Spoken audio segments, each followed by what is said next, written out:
que gérer wuñu suñu monnaie bopp. mënul nekk. les bases de la rupture lañ raté. foofu dañ ko raté. foofu mooy début bi. mooy début bi dañu raté début bi la ñu xam ni day metti rek mais on va aller vers la France. defoo fondement te nan dinaa def juróomi étage. mënul nekk. ci la ñu xam ni dañuy dem vers la France beneen mbir bu gën a garaaw tu fais l'affaire du FMI. seen déclaration yooyu dafa defar affaire u FMI parce que FMI moo yàgg bëgg il faut faire sauter les subventions. di teg ay conditions. tu fais cette déclaration tu fais leur affaire dañuy taxaw di la xaar ca taatu ndaa la xam ni da ngay ñëw par force parce que tu as raté le début. emprunt obligataire kenn mënu cee dëkk. kenn foo ci dëkkee. taux 6-7%. ça ne peut pas continuer.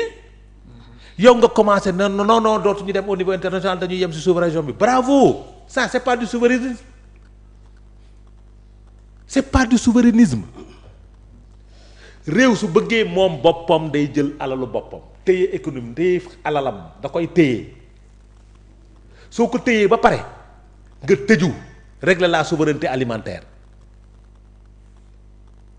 parce que loolu mooy andi nit ñi mën a dund tranquillement ouverture bi da nga koy dem au fur et à mesure ñuy dem pour aller vers de nouveaux partenariats mais non tu rates le début France day toog croiser les bras xam ni mënoo am dara FMI te jaaroo ci man avant ngay dem di seeti Macron nga dem toog ak entrepreneur français yi ne leen ñëw leen ngir yàlla ñëw leen investir dafay am condition oui je vais vous soutenir au niveau du FMI oui je vais le faire mais samay entreprise tous vos marchés da ngeen ma koy jox kon France dootul dégager di la France va revenir en force. Bien sûr.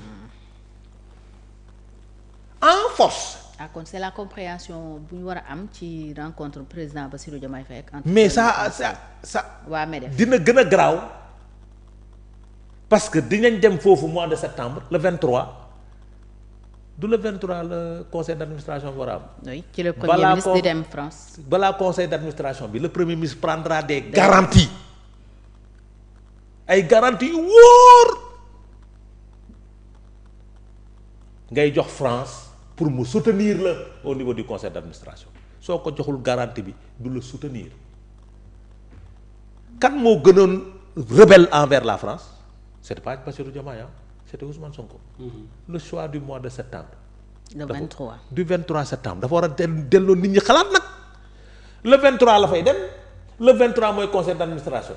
nga dem président dem seeti France Diomaye pour Macron pour mu waxtaan ak pour mu soutenir ko au niveau du FMI saay soo demee PM dina joxe ay garanties yu wóor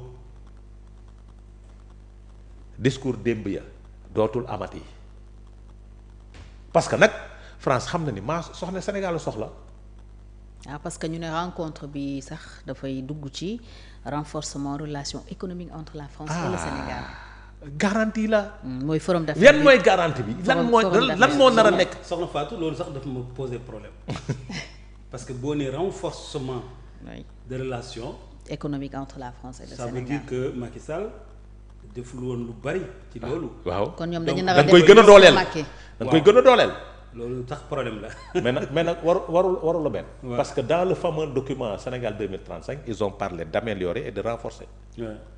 loolu lañ fi nekkee amul dara lu bees lu fi am ci Sénégal moo yi fa ëpp. concept yi fa continuité la ñu ëpp nekk continuité totale bii sax pire. mooy li Macky Sall manqué la dama koy gën a dooleel mu gën a dem les relations économiques en quoi faisant président moo njëkk taxaw ak les MEDEF saraxu leen ne leen ñëw leen problème benn amul. mais Adama nag d'accord ma nag saraxul nag. non. dafa jaay suñu destination Sénégal. waaw mais venez. waaw mais saraxul. venez waaw.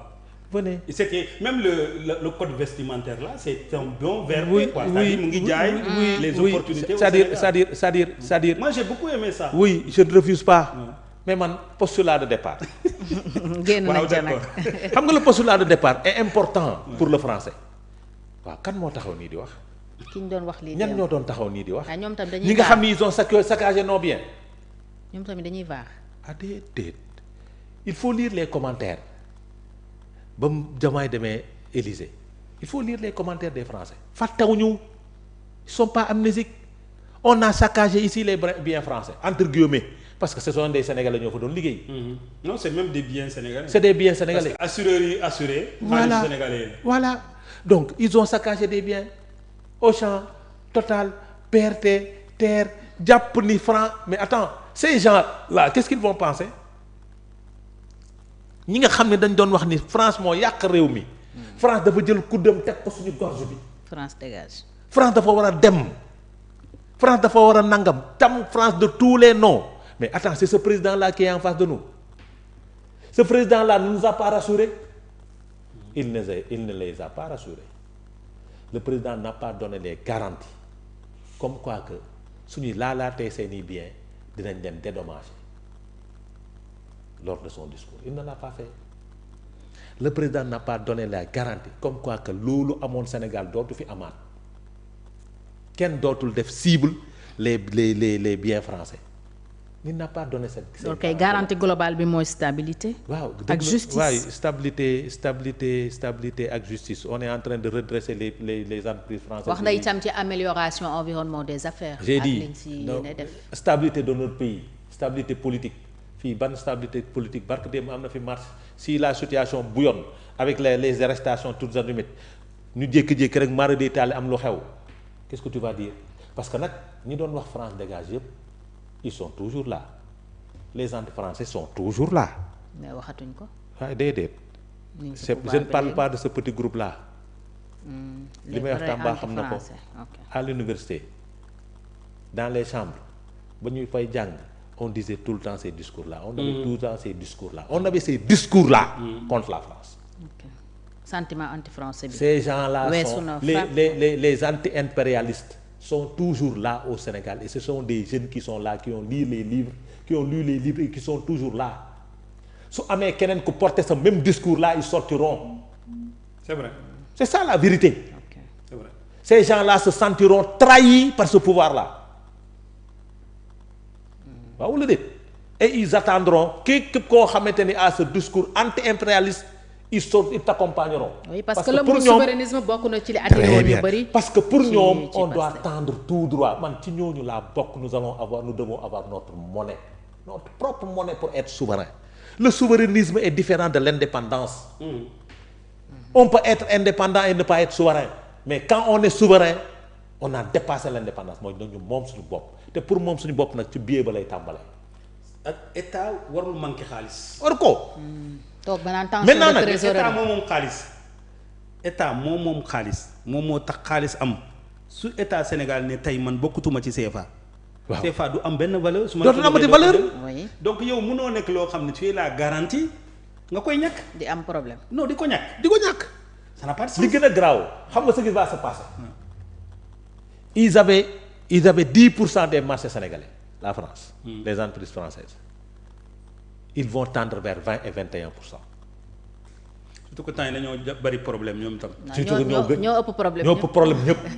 fii liy wax ju bari France les entreprises françaises qui étaient là installées au Sénégal ils étaient pas nombreux.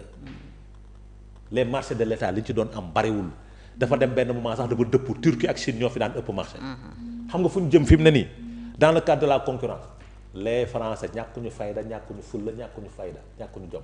ils vont dire ay nos entreprises vont venir s'installer et nous allons gagner les marchés parce que nag maa la soxla yaa ma soxla maintenant si soxla boobu c'est vrai les Sénégalais vont trouver du boulot c'est vrai mais li ñu doon kaas démb ak barki démb sur par rapport aux dividendes mais mu ngi fi nekk ba tey moo tax ils ont tout raté te fi mu ne nii ils peuvent pas rattraper ce temps perdu li ñu raté noonu dès le début ils peuvent pas ils sont obligés def continuité d'être le préfet de la France